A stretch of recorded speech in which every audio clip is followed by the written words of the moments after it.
Senator Kaine. Well, thanks to my colleagues, it's an honor to be on the Armed Services Committee, and I particularly want to thank Senator Reid for marshaling this very bipartisan bill through the committee and Senator Schumer for guaranteeing a robust floor procedure. I echo what colleagues have said. I'm the chairman of the Sea Power Subcommittee. This bill is very strong in shipbuilding, ship repair, because our Navy increasingly in the Indo-Pacific is the go-to force, and this is a very strong bill for Navy assets. What was said about fentanyl and other priorities is important, but let me just talk about one additional area that's really important, that's a little more about my Foreign Relations Committee jurisdiction than my Armed Services jurisdiction. America's strength is very, very much tied up with the strength of our allies. Our adversaries don't have the network of allies that the United States has. And two aspects of the bill that I think are really exciting have come through the Foreign Relations Committee. One is making an advance on the historic AUKUS framework announced by President Biden in September of 2021. The U.S., Australia, and the U.K.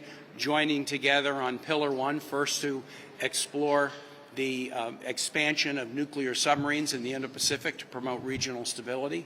In the 2030s, that will be U.S.-constructed submarines that Australians will train to operate and repair, maintain, decommission.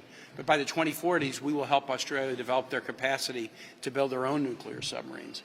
And the second pillar, Pillar 2, is other technologies, hypersonics, artificial intelligence, cybersecurity, and trying to have an integrated defense presence with these three allies, already part of the Five Eyes nations, will be good for the United States, good for the region, good for the world. And second, in a few moments, we'll vote and send a powerful message about congressional support for NATO.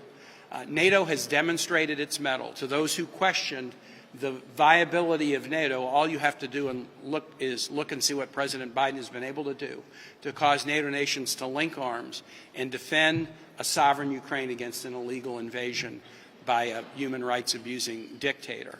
That is happening because of NATO, and NATO is growing with the accession of Finland and Sweden. But a question has been open for some time about whether a president could unilaterally withdraw from NATO, and that makes our NATO allies nervous. The bill we'll vote on after 3 o'clock is a bill that will specify that no president of any party at any time can withdraw from NATO without congressional action.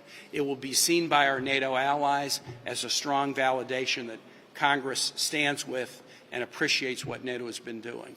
America is strong on its own, but we're much stronger with allies, and our networks of allies are frankly, the asset that our adversaries wish they have and they don't. This bill will go a long way to strengthening our alliances, and that way I'm really excited about it. Senator Coons.